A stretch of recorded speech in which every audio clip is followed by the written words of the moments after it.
¿Crees que saldremos vivos de aquí? Prefiero no pensar en eso. ¡No! ¡Corra! ¡Salgamos de aquí! ¡Vamos, vamos, vamos! ¡Corre!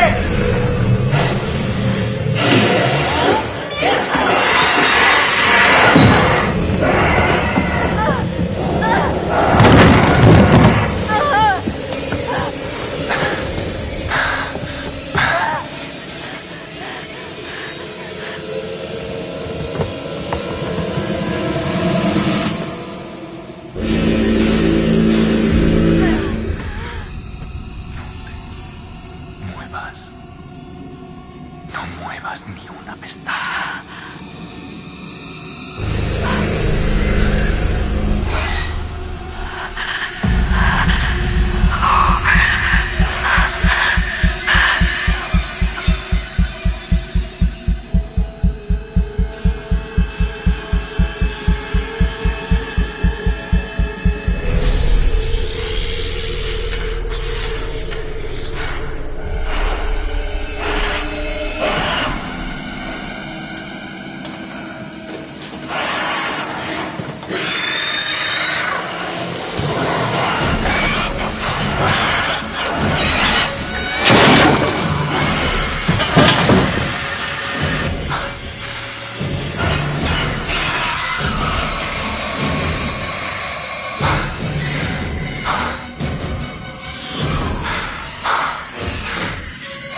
El viejo... no sé muy bien cómo describirlo. Dijiste que al principio creías que los acosaba. ¿Alguien más en el grupo pensaba lo mismo? Sí, claro. ¿Es posible que ellos lo mataran? ¿Qué? No, que va... No lo entiende. No lo entiende. Si él los atacó, Me salvó la vida. Y yo lo vi morir. Oí a Jessica. No sé cómo llegó hasta allí ni por qué, pero sé que era ella. ¿Cómo acabaste en las minas? Alguien me arrastró y me agarró y... ¿Y qué fue lo que viste? No lo sé. No sé. Estaba fuera de sus cabales. Quiso lastimarnos. Y yo creía que había atacado a Jess. Creí que éramos unidos. Después de la desaparición de sus hermanas, vino a hablar conmigo. Dijo que era la única que lo comprendía. Yo creí que teníamos una conexión. Si necesitas hablar con alguien, Estoy bien. a veces, tras una experiencia traumática... Dije que estoy bien. Lo apuñalé y luego intenté escapar, pero no lo sabía, lo juro. ¿no sabías? ¿A quién apuñalaste? Apuñalé a Loco, solo que no sabía que era Josh, pero resultó que él era el psicópata. ¿Cómo íbamos a saber que Josh tenía una sierra y una pistola y... ¡Ay, Dios mío! Tu amiga Ashley nos dijo que intentó ayudarte. No, Dijo que te oyó gritar. no a mí. ¿Hay algo que quieras contarnos? No. No, Entonces fuiste tú el que no. rompió con ella. Ok. Tiene que entender que estas cosas eran confusas. Y las circunstancias no eran normales. Se pelearon, te puso nervioso. Sí, pero no, ¿ok? Ok, así no fue. ¿Y qué pasó, Michael? Estaba infectada, ¿ok? Y pensábamos que se transformaría. Así que ¿qué otra opción tenía? ¿Sabe? Tenía que detenerla.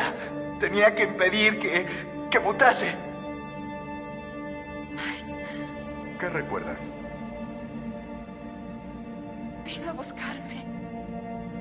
Sí vino. ¿A buscarte? ¿Dónde está? ¿Está vivo? Tiene que escucharme. No me importa si me cree o no. No importa porque lo hará. Tiene que bajar a las minas. ¿Qué hay en las minas, Sam? Vi lo que hay ahí y pagaría por olvidarlo.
I am Hayden Panettiere, and we are here at the studio recording Until Dawn.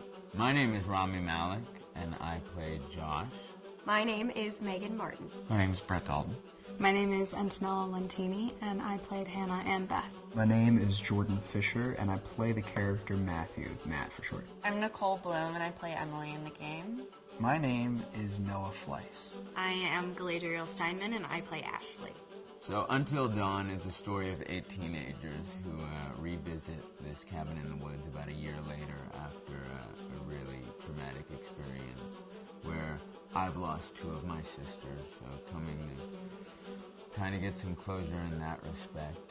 One of the things that Larry does really well is make these multi-layered characters, and I think for just the story in general, it follows the quintessential horror film plot lines, but the characters are so unique in themselves, and I think that's very cool. Oh, yeah, this was the right thing to do. What? You know, getting everyone together on the anniversary.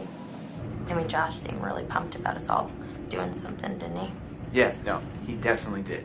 I haven't seen him so excited about something in forever. Good, good. Sam and I have a few things in common, such as being huge lovers of animals, and she's a huge animal lover. She's vegan. She is a pacifist. I'm not quite sure if I'm gonna go as far as saying that I'm a pacifist, but she's spunky and cool. I know that she, I think, is made fun of a little bit by the rest of them who think that her morals and her beliefs in that area are a little ridiculous and they don't agree with them, but she doesn't care. It doesn't stop her from being herself, and that's something that I hope I have in common with her.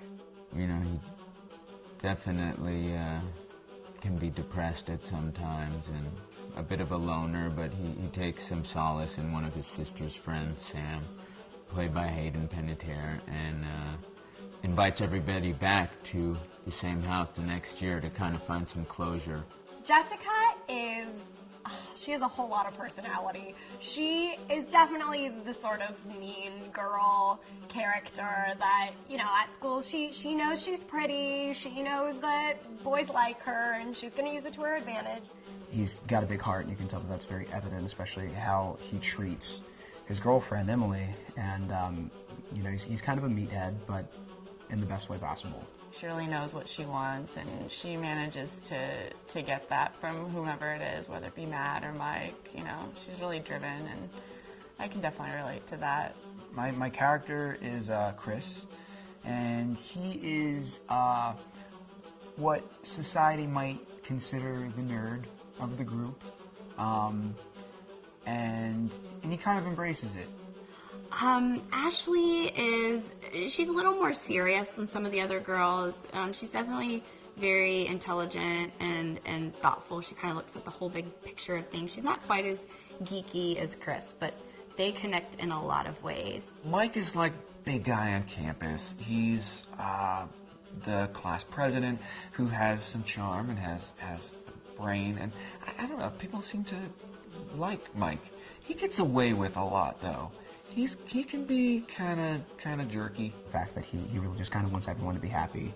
When he wants he's a people pleaser, and I can definitely attest to being, you know, that guy. I'm always the friend that wants everybody to be happy and wants everybody to be taken care of, and that's definitely Matt. But also, like, this character is just so fun. I rarely get to play the bitch, and so it was really fun to do that. The spirit of things, seriously, what's wrong with you? I'm just trying to lighten the mood, Em. Don't be like that. Like what?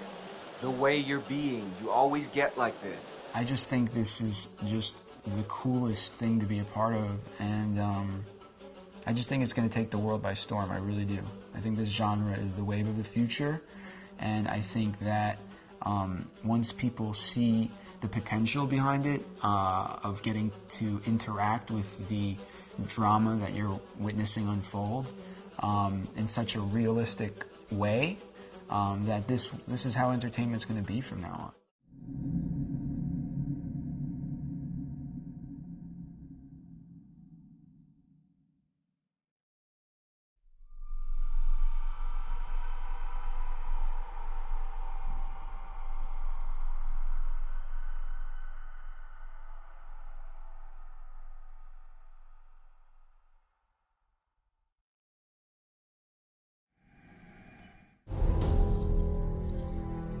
Hi, this is Lee Robinson, production designer.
Hi, this is Lee Robinson, production designer on Until Dawn.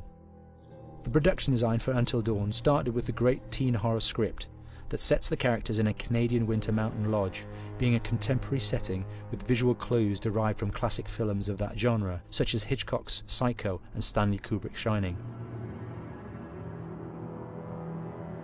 The storyboards are vital to the production design as it allows the designer to understand the scale of the environments to be made and the detail that would be seen to create the atmosphere of a horror. This took us into concepts that took these storyboards further, visualizing the world through the color palette, the lighting, tone and the mood, and developing key locations such as the lodge, the cable car stations, the forests themselves, the wilderness. As you can see, the environments and atmospheres change quite a bit from warm and inviting to cold and threatening. The Millionaire's Mountain Lodge was a key example. It was designed to be made from nearby stone and timber, embedding it into the landscape, with a contrasting and contemporary interior needing to be opulent and extravagant. We created dark and claustrophobic corridors with ominous and large open spaces, almost cathedral-like in size, and with huge structures to silhouette and dwarf the characters within, providing a labyrinth to explore and wander. Each character was developed with a strong visual identity in mind, with contrasting colours, tones and silhouettes to identify them, each to have their own texture, pattern and shape, so that when they were lined up you could always identify them. The costume designs allowed a range of clothes that would suit them for the cold winter weather, but also have an element of style and individualism, so that the audience could look at them and relate, recognizing themselves within them. A lady would like to cuddle up with her man by a nice cozy fire bathed in atmospheric mood lighting. Right. It'll get plenty toasty once we're rubbing up against each other. Mike. Yeah. Fire and mood lighting. Yes. Working with the lighting artists, we really brought the look and feel of the world together, and this required a thorough understanding of the visual language of teen horror. A key scene was where all the characters emerge out of the rear of the lodge chasing Hannah. A contrast is evident straight away from the exterior wilderness to the warmth of the lodge. The attention to character lighting here is through the bounce and rim lighting, accented colours and composition, creating characters that come from the dark into the light and back again with an emotional effect. Guys, there's someone outside. What the hell? Hannah! What's going on? Where's my sister going? It's fine. She just can't take a joke. It was just a prank, Han.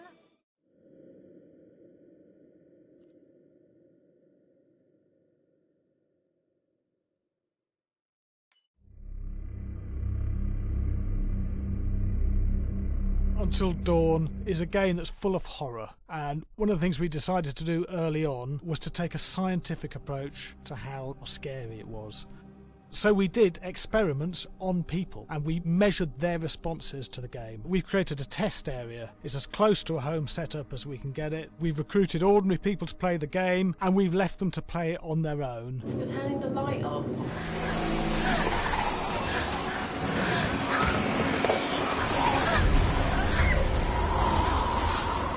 The only difference is it's rigged with cameras and microphones that relay the data through to the next room where people are watching them play. Bracelet here we use for biometric testing. It measures the player's emotional response. It's called a galvanic response sensor. It makes contact with the user's skin and it measures the electrical conductivity across their skin. It's the same principle as an old-fashioned lie detector. When you're stressed, you sweat a little, very sensitive, and picks up tiny changes if the player is feeling anxious or scared. That data's fed back to a testing team, it comes through as a graph. I'm so sorry.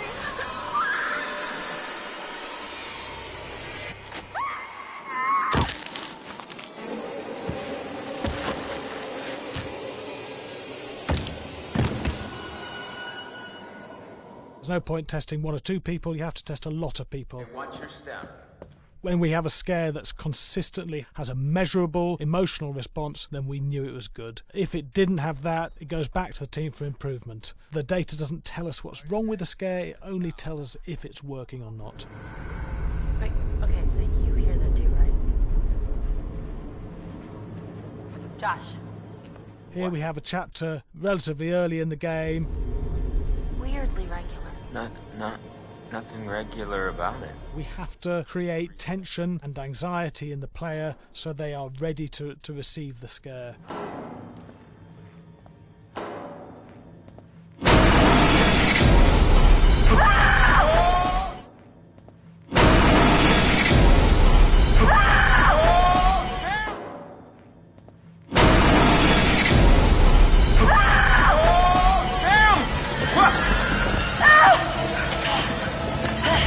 Give the player time to recover, to cool down, to calm down, and then start building the tension again before we do the next scare. Hey. What? Hey. What the hell? Ooh, you just got mugged.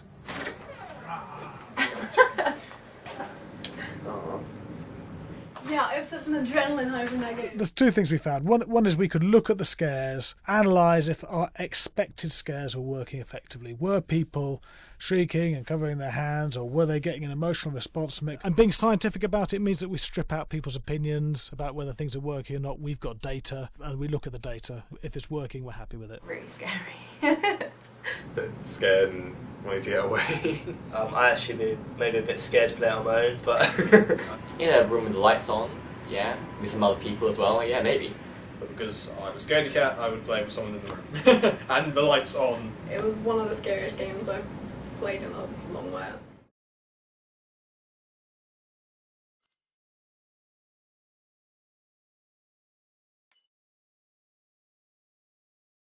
Hi, Larry. Hey, Graham.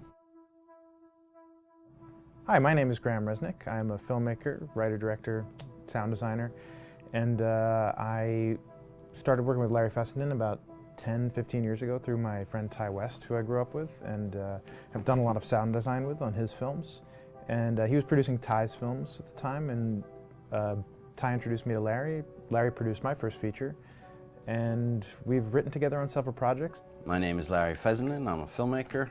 I run Glass Eye Pix, which is an independent production company out of New York. We make indie movies, a lot of scary movies as well. And I got a call to audition to write this video game. And I called my pal Graham Resnick because Graham's a gamer. And while I thought I could offer something to the idea of writing this multi-branching story, I knew that I would want Graham's expertise as a lover of gameplay, since I guess games were started. So and just as a lover. And as a lover, yes. Which is why there's so many sex jokes in the game. There was one Italian website that did say the Larry Fessenden right. and Graham Resnick, the two lovers behind Until Dawn. Come here. Maybe I know how to handle you too. I am definitely ready to be handled. So I wanted Graham by my side. Yeah, and we got the gig, and it's been an amazing ride. Oh, hell yeah. Oh my god, she's taking her shirt off. What? Oh Oh my god! Matt, what are you doing here? Hannah. I'm sorry, Hannah. This all got out of hand, but... So in the game, the basic setup is that a year prior to the game's start, all these kids had gone up to a ski lodge that was owned by the parents of one of the kids, or a couple of the kids, and some of the teenagers played a prank on some of the other teenagers, and a terrible tragedy occurred when a few of them, two sisters, ran out into a blizzard, and were never seen from again.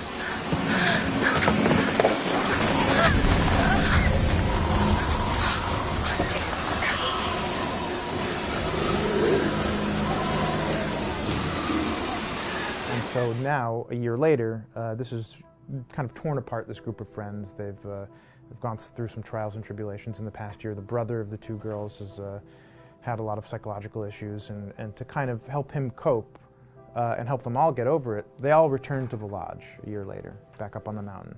And the idea is to get over it, but... the healing does not begin. Yeah, and these kids are all trying to find themselves. They've been through a trauma, but in general, they're just teenagers trying to figure out who they are. So they're all kind of falling into the patterns, the stereotypes, the characters they see on TV and in the movies. I think we were very interested in taking genre tropes and kind of making them sort of refresh them.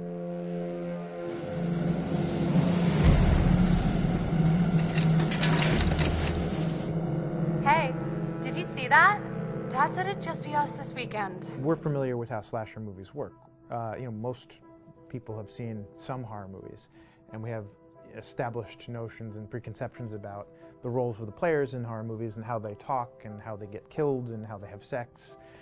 And to bring you into the game that way and then subvert a lot of those expectations was kind of our goal. They're haunted by some incident that happened in their past, which I think you pretty much figure out that that's going to have a role in their interaction.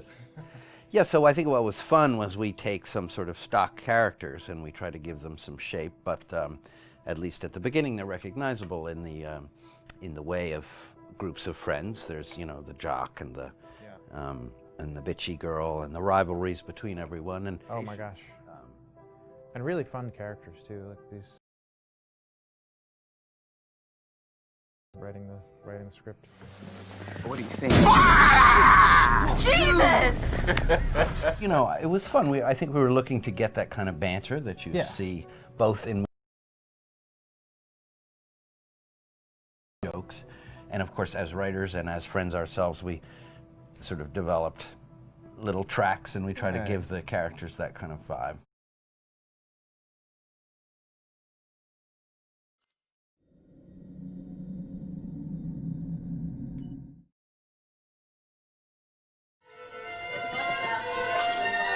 Yeah, fast and violent. That's what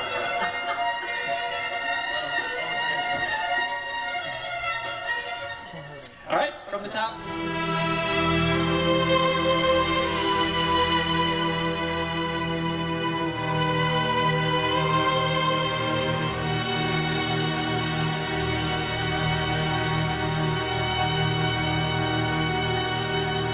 My name is Jason Graves, and I'm the composer for Until Dawn.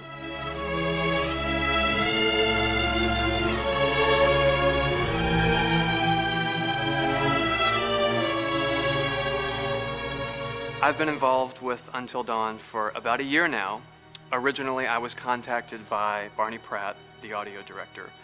I think that had something to do with my lineage of horror games, and hopefully not the fact that my last name is Graves, although a lot of people seem to associate my name with scary music.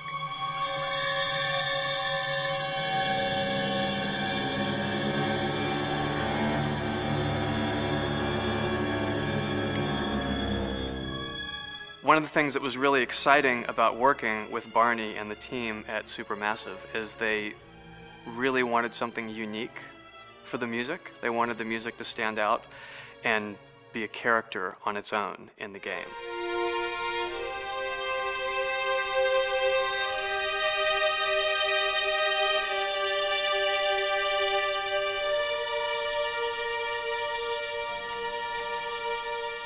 When I'm first starting on a new score, and it doesn't matter if it's film, television, or games, I always end up going to the main theme.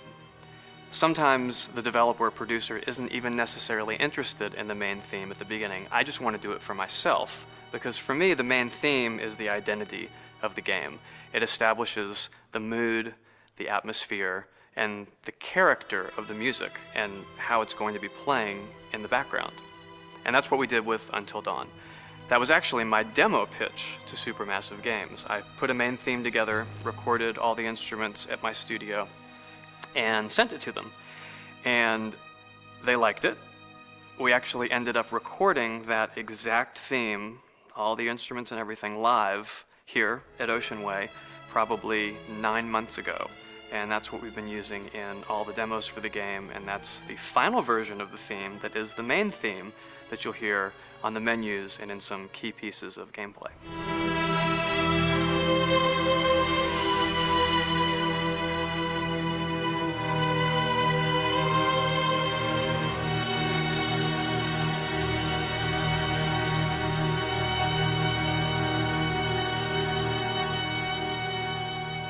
I seem to have made a name for myself in horror. And there's something about scary music, I think it's maybe the lack of rules. The biggest rule in scary music is there are no rules, so you can do anything you want, and actually, if you end up doing things that don't feel like they would work out together, they kind of clash, and it ends up being even more effective for scary music. So that's what really drew me to Until Dawn, was the textures, plus writing thematic material that is interwoven with the scary textures. I haven't really done anything like that before. Usually it was just all tension all the time, and that's fun and it's great. But I'm actually at heart a very melodic composer. That's the kind of music I love listening to, and that's the kind of music I love writing. That's the kind of music I got to work on in Until Dawn. Very nice. Same thing.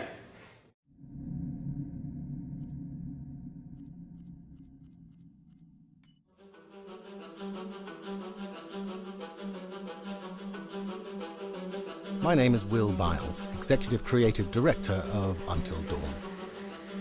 The first part of getting a believable facial performance in-game is to capture, topographically, the actor's range of emotional expressions as separate versions of the same head.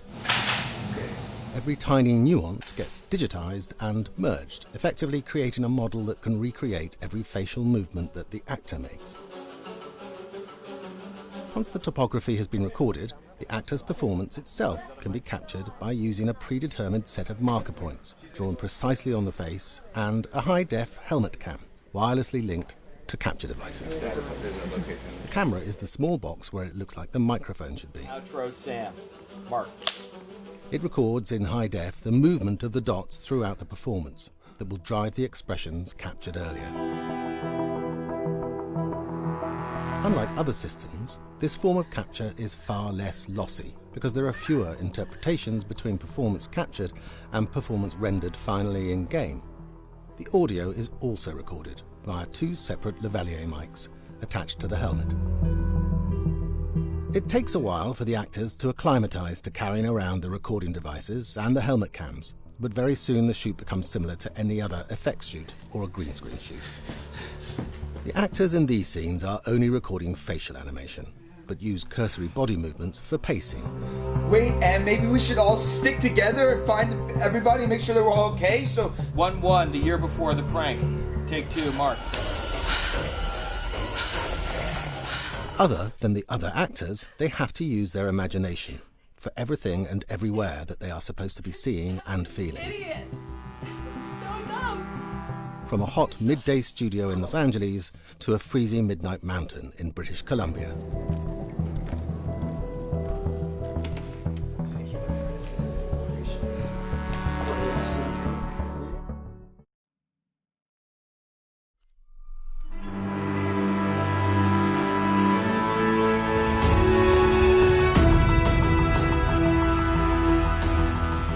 Until Dawn has a dynamic, ever-changing story, the facial performances and the body performances are recorded separately, with different systems.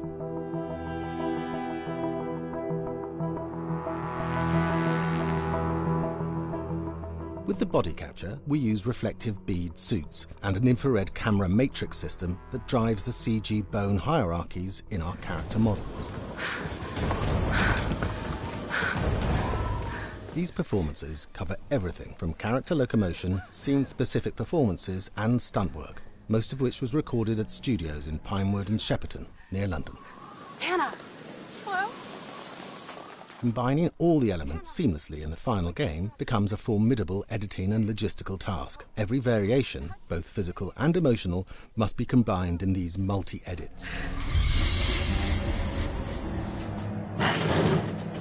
Scaffolding props have to stand in for the sets, because the hundreds of infrared cameras have to be able to see all of the reflective beads on the actor.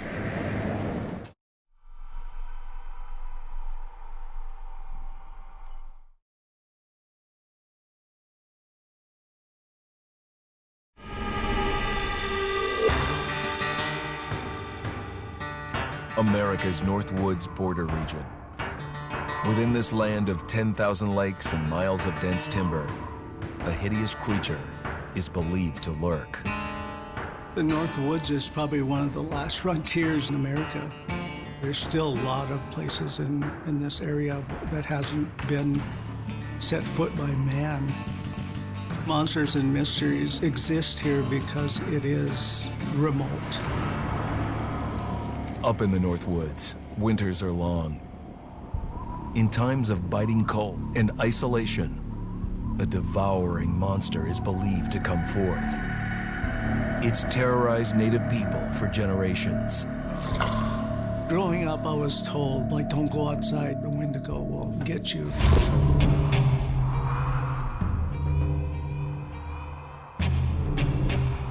Among the traditions of the northern Algonquin tribes is the Wendigo, a monster that can seize hold of a person to carry out its hunger for human flesh.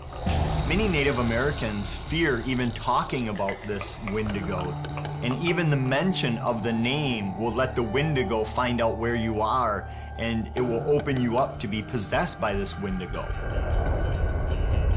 The most famous case of a Wendigo possession took place in 1879. In the deep woods outside of Edmonton, Alberta. Swift Runner, a Cree Indian, was a trapper and a guide. He had left town the previous autumn with his wife, 6 children, and his mother. But when Swift Runner returned in spring, he was alone. Swift Runner came into a nearby village telling this heartbreaking tale. I had to watch them starve to death. Of his family being killed by starvation, and that he was the only survivor. My whole family gone. It wasn't hard to understand a family falling victim to a brutal winter. To even not. Yet something was suspicious about Swift Runner. He was a strapping man, and he came into town weighing over 200 pounds. It didn't look like somebody who had just weathered a terrible winter. He wasn't malnourished, didn't look like he was starving. He looked healthier than ever.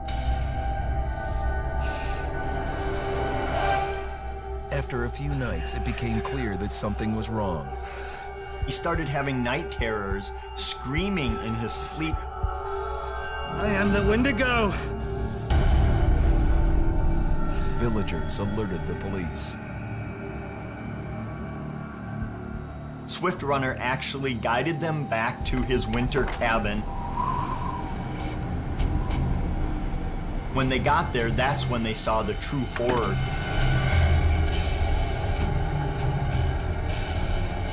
Human skulls were scattered around, many bones, some of which had been snapped in half, and the marrow inside had been drained. They had never seen anything like it. Swift Runner had killed his entire family, shooting them, hitting them with an axe, strangling, and then eating most of their bodies.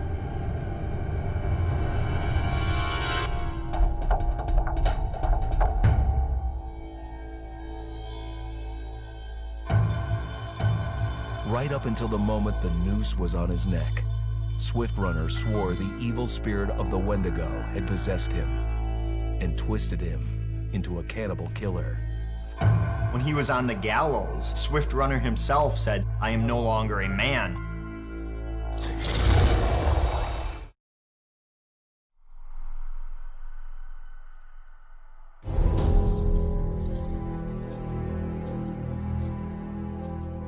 Move over there. Go on, move.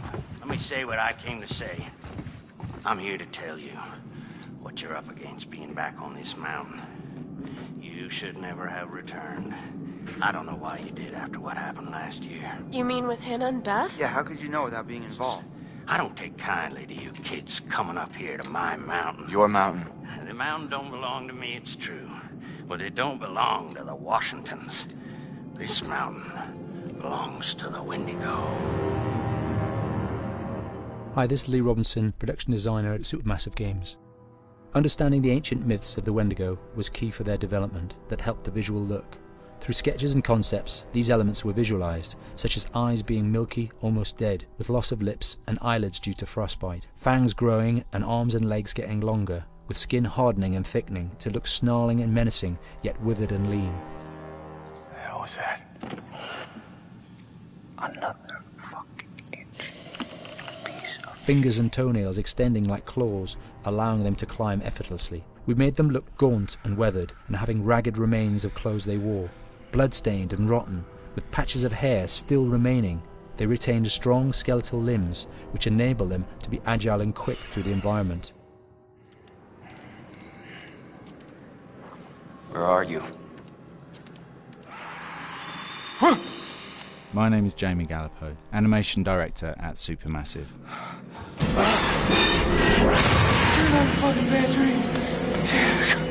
The overall direction on the creature was to be very strong, to be extremely fast. We wanted a spider-like movement to the creature. 1 minute scampering to leaping and then crawling, almost instantaneous. And finally, we wanted the creature to have this real, uncontrollable thirst for flesh.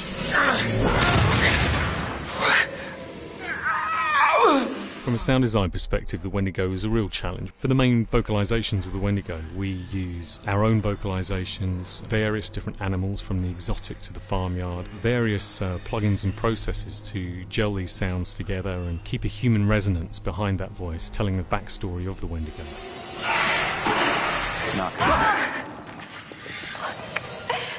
During the chase sequences, the anger of the Wendigo is felt by encircling breaths, screams and screeches that essentially chase you as you're being chased by the Wendigo.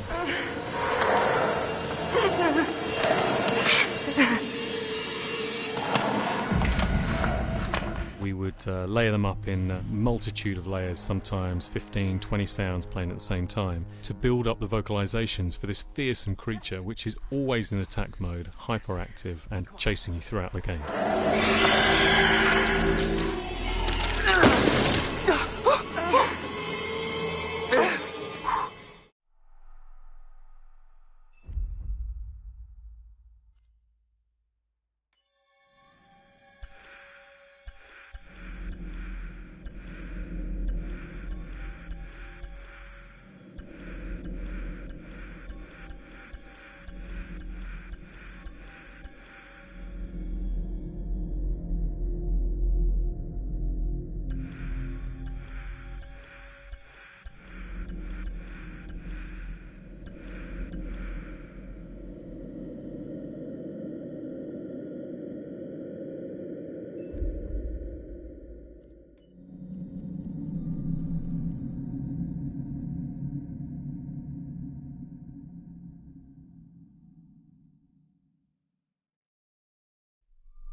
¡Detente! ¡No lo hagas! ¿Qué hice? ¿Qué estás diciendo? Dios mío, hay que largarse de No aquí. entiendo. ¿Qué Había pasó? un psicópata. No, es una locura. Tenemos que buscar ayuda. ¿Hola? Chicos, Hola, Samantha. ¿Me buscabas? Emily, deberíamos buscar a los demás. Mike y Jess están por ahí haciendo el 69 y quién sabe dónde esté Sam. Creo que está en el refugio. ¿Por qué seguimos hablando de esto? ¡Vamos! ¡Mira! Una torre. ¡Ah! Matt, ¿qué es eso? Yo qué sé.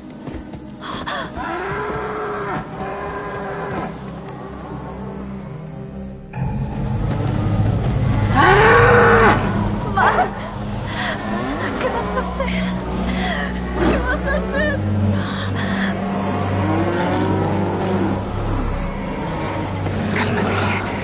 Tranquila. Son ciegos. Nos están ubicando. No, Matt, nos hará daño.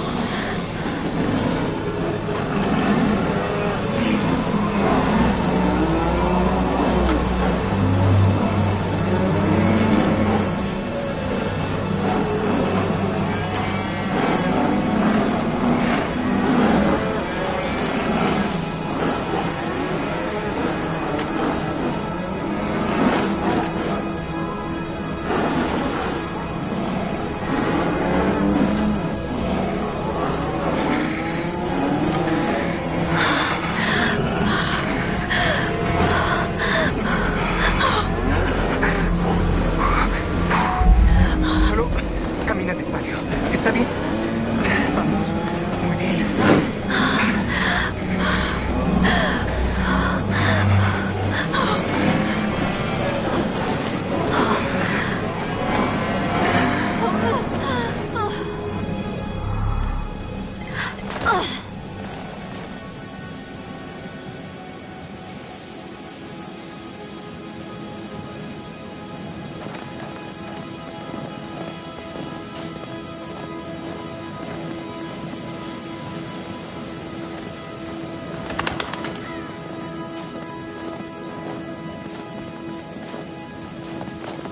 Si es que logramos hablar con alguien por radio. Seguro. Entonces les pediremos ayuda. ¿Y qué hacemos mientras tanto? Volveremos al refugio y recogeremos a los demás. Ay, no, el refugio no. Deberíamos quedarnos aquí en caso de que la otra persona quiera volver a comunicarse. Arreglemos la radio primero.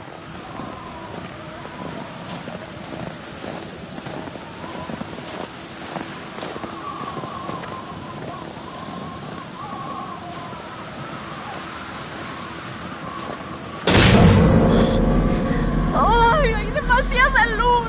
Ya lo veo. No veo nada. ¿Qué es eso? Iluminación de seguridad. Será un sensor de movimiento.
sin electricidad.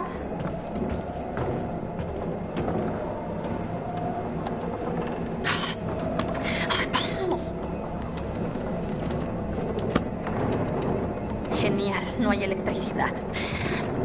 Debe haber un interruptor por aquí o algo.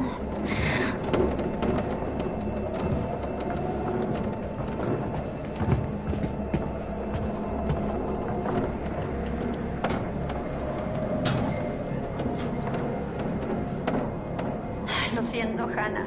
Todavía no te encuentran. Después de esta noche, su desaparición empieza a tener sentido.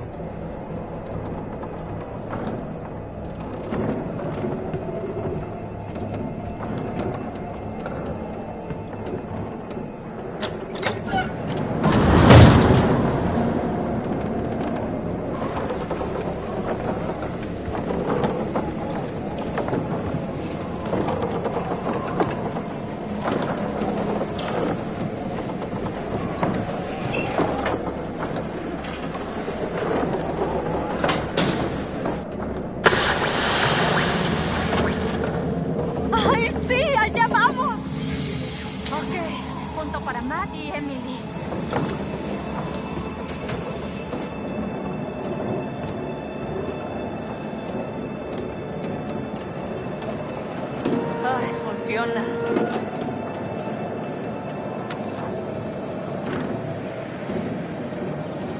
Siento que no te hayan encontrado, Beth.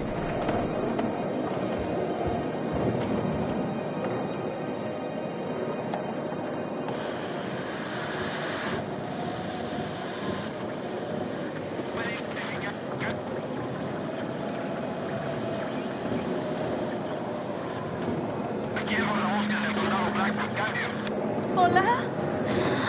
¿Hay alguien ahí? ¿Hola? Por favor, que alguien conteste. Necesitamos ayuda. ¡Cambio, cambio! ¡Mierda! ¿Hola? ¡Ay, Dios mío! Menos mal, necesitamos ayuda, por favor. Hola, ¿está intentando establecer contacto? Habla el guardabosques del condado de Blackwood. Su señal es poco estable. Por favor, hable lento y claro. Cambio. Por favor, ayúdenos. ¡Ay, Dios! Estamos atrapados en el monte Blackwood y hay un psicópata. Si me está oyendo, por favor, repite el mensaje. No puedo entender lo que dice. Necesitamos ayuda, por favor. Hola. ¿Puede identificarse, por favor? Cambio.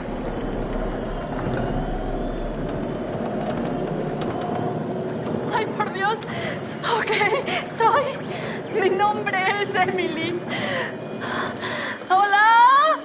No logro entenderla. Por favor, repite el mensaje. Cambio.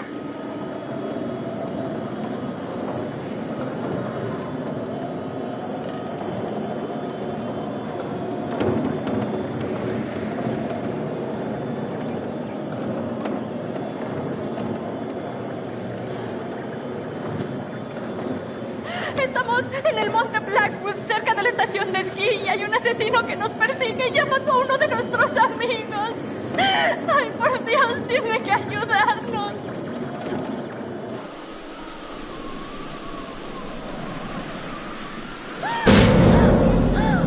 Algo activó el sensor de movimiento. Tal vez un maldito. La recibo. Por favor, no abandonen su posición. Enviaremos helicópteros a buscarlos en cuanto haya pasado la tormenta. Cambio. ¿Qué? ¿Cuánto tardará? ¿Temprano? ¿A primera hora? No, hasta el amanecer. ¡Dios! ¡Dios mío! ¡Está aquí! ¡Viene por mí!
responsable! ¡Matt! ¡Tienes que hacer algo ya! ¿Qué estás esperando? ¡Estoy pensando! ¡Déjame pensar! ¡No pienses, idiota! ¡Solo sácame de aquí! Emily, estás molesta. Tienes que calmarte. Todo saldrá bien. ¡Ay, deja de hablar! ¡No puedo más! ¡Ya deja de gritarme y déjame solucionar esto! ¿Ok? ¡Claro! Tómate el tiempo que quieras. No voy a irme a ningún lado. Intentaré llegar hacia ti y levantarte. Ahora, por favor, ¿podrías sacarme de esta maldita torre? Por favor, Matt, haz algo.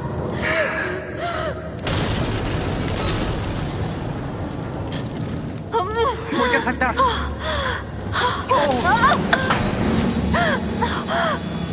¡Matt, por Dios! Solo intento acercarme a ti de la mejor forma posible. ¡Idiota! ¡Limítate a sacarme de aquí! Wow.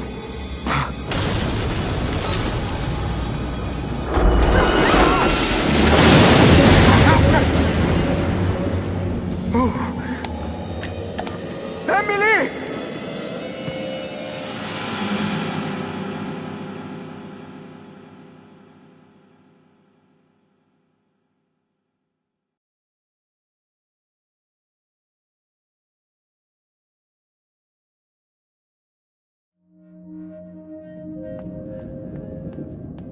¿No estaba arriba?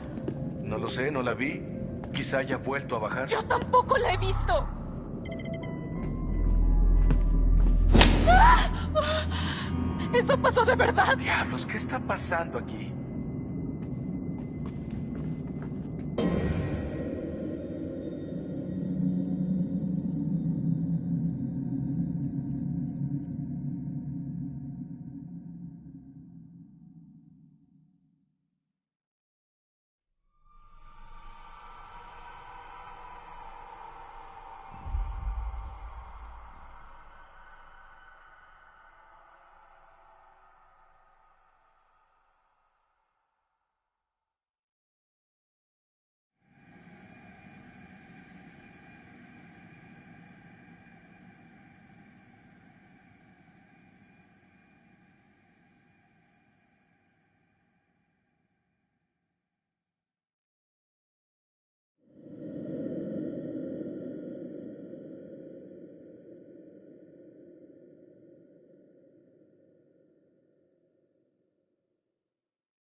Chris. ¿Qué? Chris, solo quiero decir lo que pasó en la cama.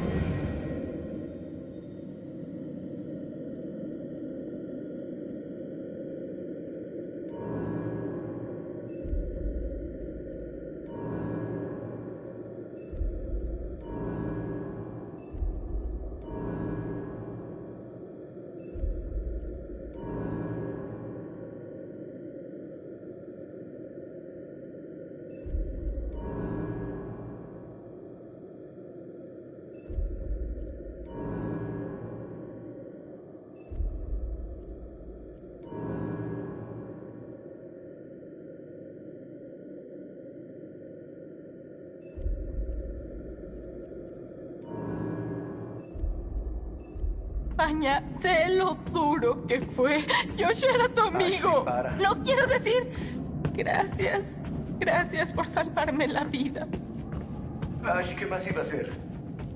No podía dejar que te pasara nada. No podía. Ash, ¿estás bien? Sí, es que yo sé que tú y Josh eran amigos, Chris. Encontremos a Sam, ¿ok? Eso es lo que hay Pero que es hacer. que, ay, Dios mío. Ashley, solo para allá, ¿ok? No quiero pensar en lo que pasó. Chris. Encontraremos a Sam.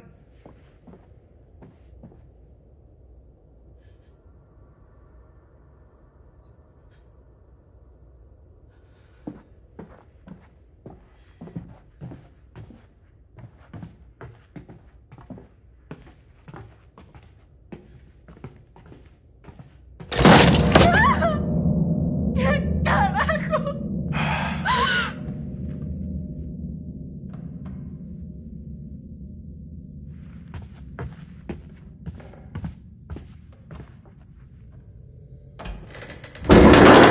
Esto está bien jodido.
Un momento.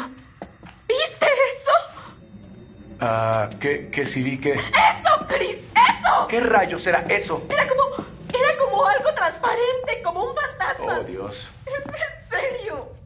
¿Por qué no me crees? Dije que lo vi, no vale nada mi palabra. Hemos cruzado el infierno esta noche, ¿ok? Tu mente está frita. Mi mente está frita. Ya no sé ni qué he visto.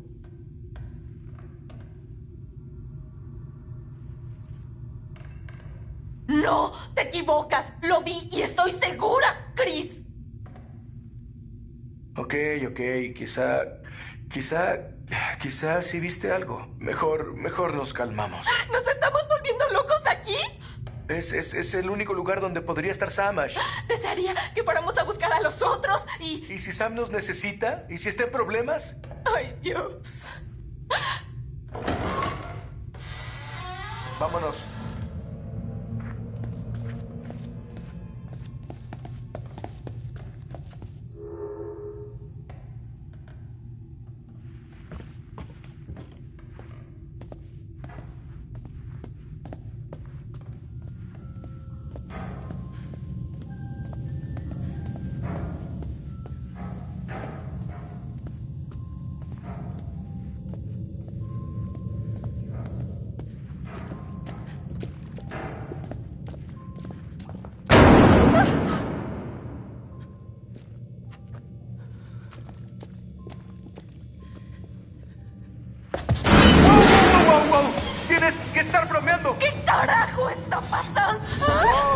¡Ay, por Dios, qué susto!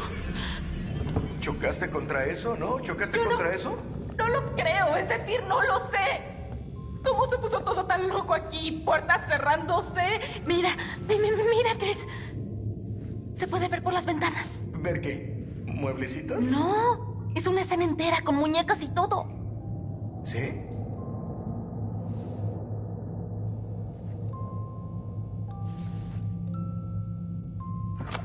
Supongo que hace falta una llave para jugar ahí.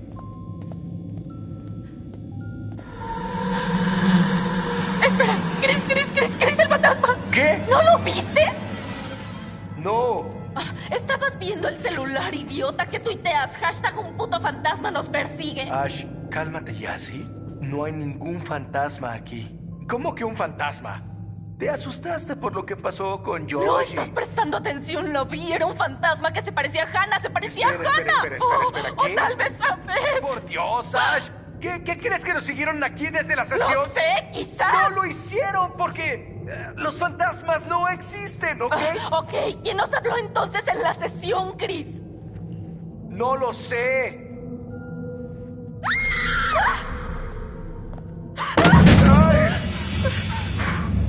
¿Qué hizo eso? ¿Cómo puede salir volando un cuadro de la pared así?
Ahí está.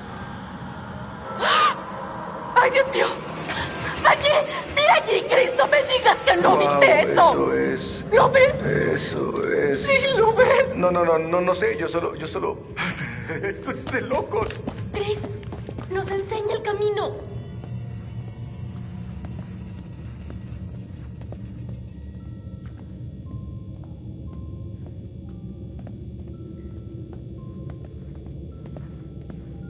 ¡Ay! Esto es increíble. Siento como si el fantasma quisiera que viera esto. ¿Qué?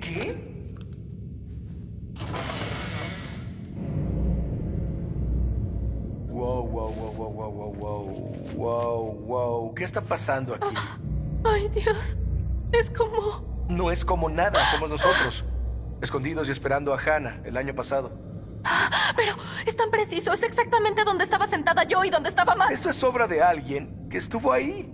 O de alguien, o de algo que nos espiaba. Tal vez sea una advertencia. Creo que alguien puso esto aquí para fastidiarnos. No, tiene que ser el fantasma. Intenta decirnos que el psicópata mató a Hannah y a Beth. Yo creo que es ese cabrón que quiere volvernos locos. ¿Por qué haría él todo esto, Chris?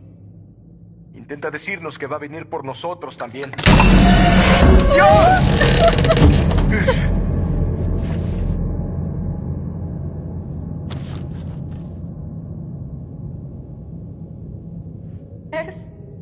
Es el diario de Hannah.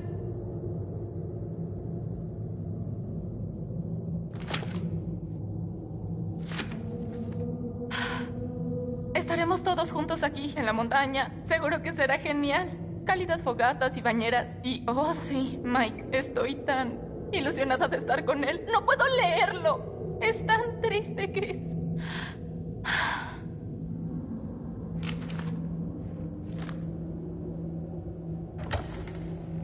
¿Qué fue eso? Vino de por allí.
¿Dónde se metió?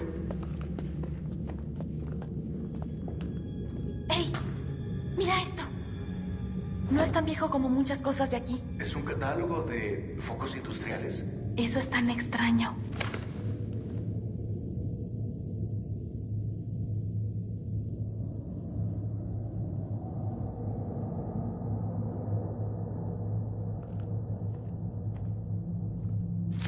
Mira, un foco está marcado. Tiene mucha potencia.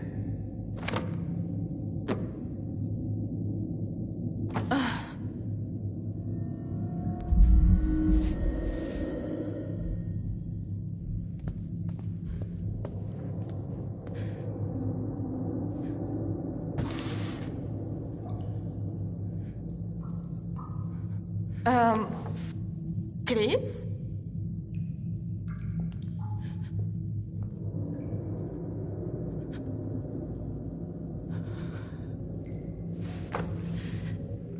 ¿Crees que es ese sujeto? Pues eso tendría sentido, supongo. No me gusta que me observen. ¿Mejor? ¡Vete al diablo! Ahora está mejor.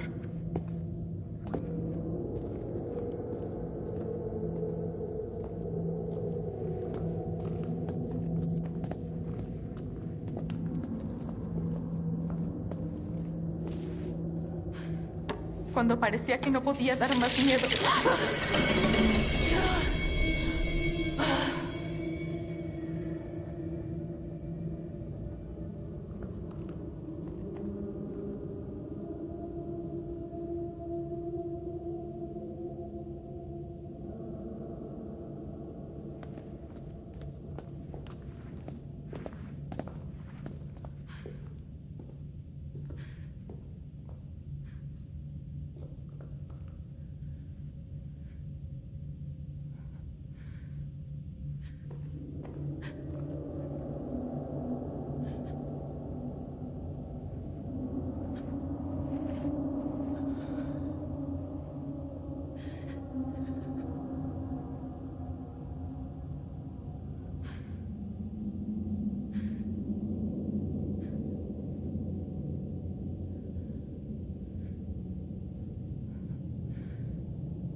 ¿Qué fue eso?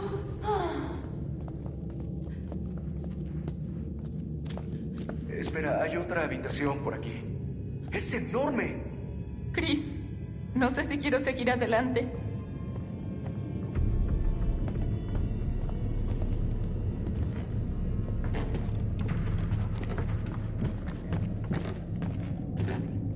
¿Dónde demonios estamos ahora? ¿Es una broma? ¿Sabías que esto estaba aquí?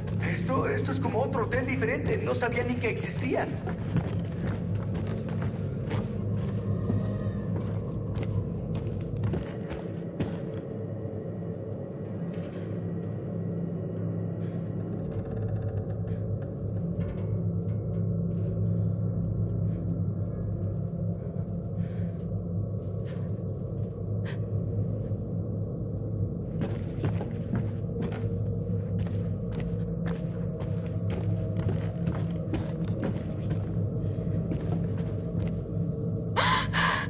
No creo que pueda aguantar esto más. Sí, yo también estoy casi al límite. Yo tan solo quería olvidar completamente el año pasado. Honestamente, no sé qué pensaría Hannah que hacía. Sí, bueno, ya sabes lo duro que es estar locamente enamorado. Genial, entonces básicamente me estás diciendo que pusimos a una amiga vulnerable en una situación terrible que esencialmente le hizo huir para siempre.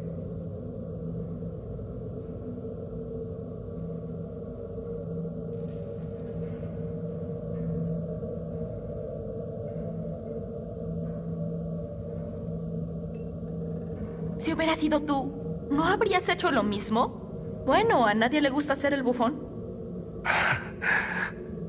La gente no se burla de mí. En tu cara. ¿Qué?